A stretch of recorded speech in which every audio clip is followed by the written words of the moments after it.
Wine Searcher Advent Calendar 2024. And it is clinging to the sides of the glass. It's so beautiful.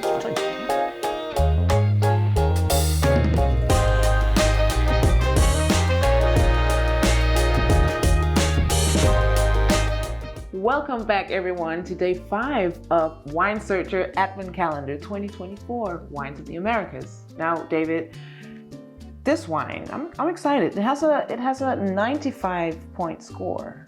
95-point score from Robert Parker, the Wine Advocate. Yeah, so a very noted publication in terms of wine scores, and from a producer, Jesse Katz, who's a really highly respected up-and-coming winemaker in California. So yeah, I think we're in for a treat. Jesse's a very gifted winemaker, and I like his approach to wines. It's not formulaic.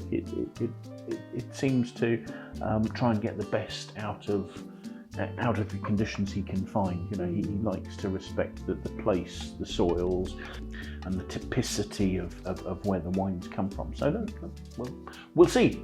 We'll see. Okay, so why Aperture? Let's talk about Aperture. Well, Aperture Aperture's 2021 Red Blend, which might not sound that inspiring.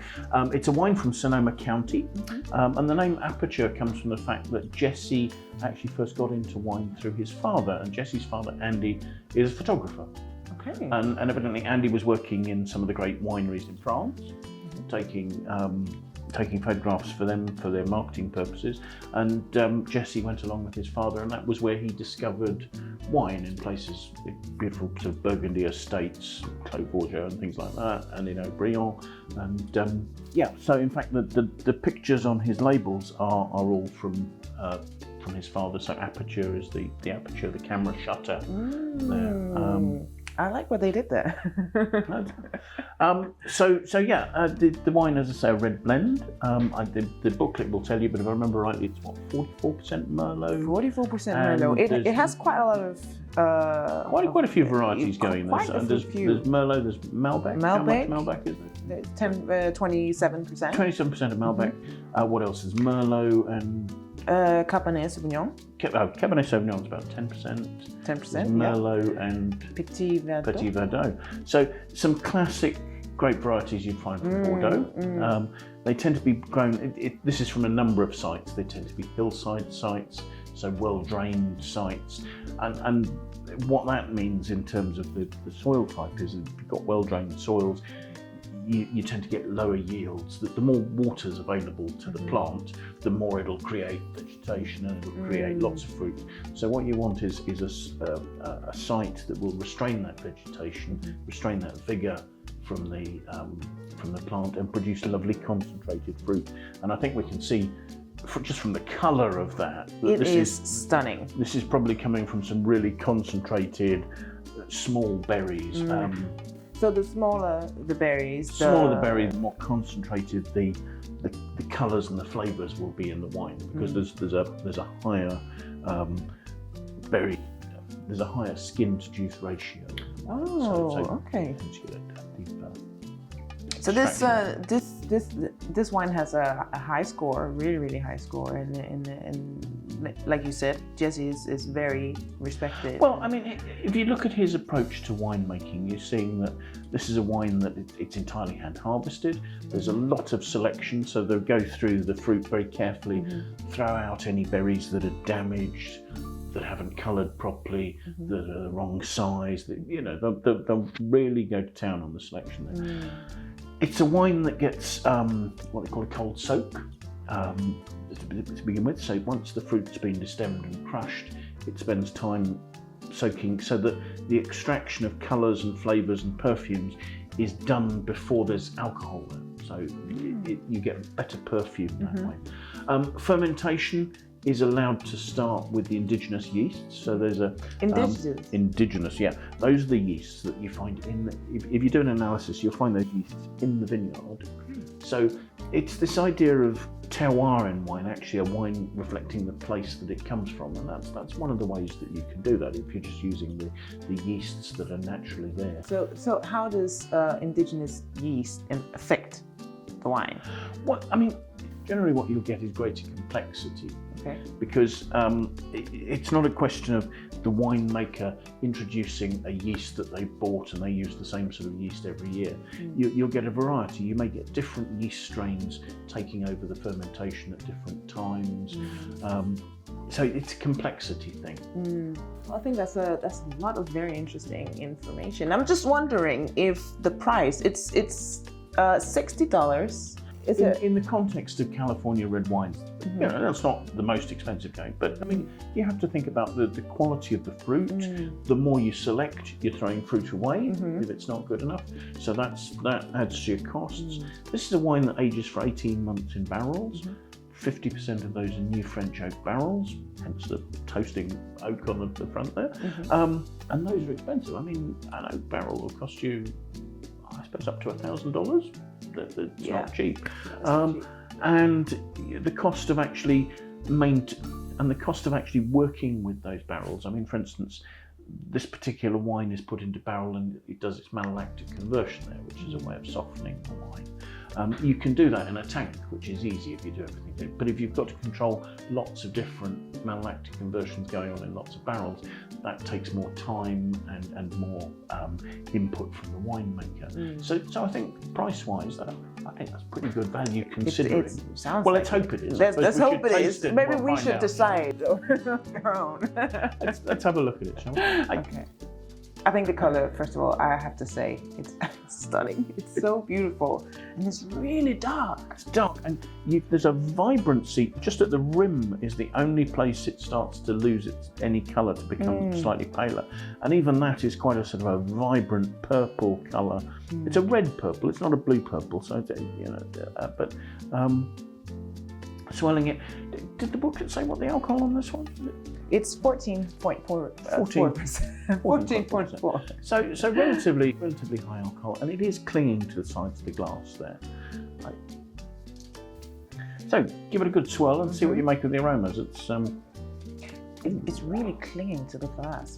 It's almost staining it. But I do think the aromas are really jumping out of the glass. There's a real pungency to them. Yes. I'm slightly surprised actually, because there's you said there was only 10% of Cabernet Sauvignon on the booklet. Yes. Because there's a real aroma of blackcurrants to me, and that's something that I think of as a Cabernet Sauvignon characteristic. But there's plenty else going on in there. There's a sort of there's almost a ripe black cherry note as well as a juiciness. Black cherry, yes, definitely. But can you smell there's some quite cedary notes from the oak? I think those are quite obvious. To me, they're quite obvious. There's a lovely complexity. There's all this vibrant, juicy fruit, but also you've got those sort of slightly toasty, cedary notes from the barrel, perhaps some notes of tobacco leaf or something like that. Yes. I'm smelling that as well. Getting that. I mean, some of those are really sort of classic barrel-aged red wine sort of styles here. It smells like it's, I don't know if this is true, but it smells like it's full-bodied, it's warm, I'm expecting this to take me there's like a by richness storm. and a concentration in there, isn't it? Yeah. So let's have a taste. Okay.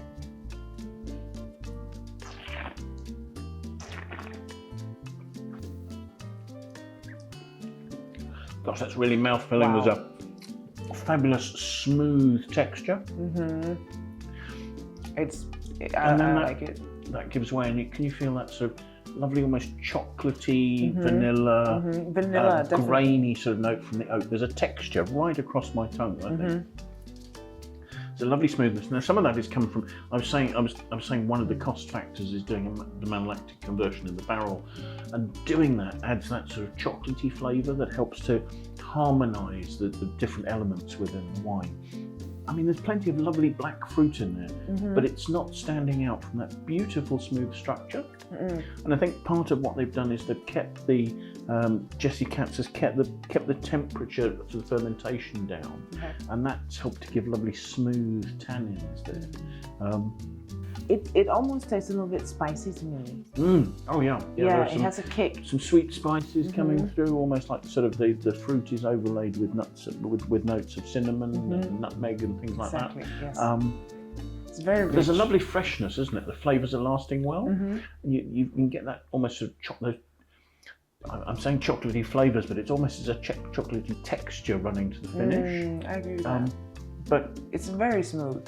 It's very smooth. Again, this is over 14% alcohol. It doesn't seem particularly alcoholic. No, it's got this wonderfully concentrated richness of the fruit at the core. It's very balanced. Flavours are lasting well. I think that's a spectacular wine, actually, just in terms of its balance, its complexity, its length. Yeah, and the intensity of the fruit there. I don't know much, but I feel like this is definitely a 95. I think we can see and we can agree that that's worth a, that is a score. It's a great score, and the price is really great for that. Yeah, I think so. So I think our message to people is it's well worth scanning the QR code on the booklet. It's definitely well worth going to the Wine Searcher website and seeing if they want to buy some of this. Absolutely, if you want to secure a bottle. It would be a spectacular wine for Christmas dinner. It would. Oh yeah, I can totally see that. So yeah. Having said that, it's also worth realising, I think the wine's concentration, its good acidity, the balanced alcohol. This is a wine you could put away and you could keep in your cellar probably for 20 years quite happily. I mean, I'm not sure what the it says window there is. Here the drinking window is between 2028 and 2045. So we're a bit advanced in drinking it now. Yeah. But I think, what does that mean? Anything like? Well, I suppose sometimes if a drinking window for a wine is noted as being in the future, it's because people think that the drying tannins are making it, not so agreeable to drink now. I don't have that problem with this wine, but I certainly think that that's beautifully. It's definitely more of a guide. It's not. You don't have to. Follow that specifically. I don't think any of the information in here is dogmatic. It's all just meant as an indication as to what the best times to do these would be. So that's good to know. I'm so lucky to be able to sit here with you and get all this incredible information. I think we're lucky to be sitting here with this lovely bottle of wine. We're both very lucky. Not everybody can be here. So I feel incredibly lucky that I get to sit here with you, David, because you have incredible knowledge, and I am learning so much. And I'm aware that not everyone can have this opportunity to sit here and learn, but there is a QR code in the booklet, and I think if you scan that, you can go online on winesearcher.com and you can find all of the information that you need. Well, we've tried to compile all the information people would need to make an informed decision about buying these wines. So where they can find out where the wines are available, what their pricing is, and things like the region it's from, the producer, all that sort of information should be available online. It should be. It's incredible. I really appreciate it. So thank you guys for watching today. We'll be back again tomorrow for day 6. And what do you say we finish this bottle? I think that's probably a good idea. Isn't it? Let's go. Let's go. See ya.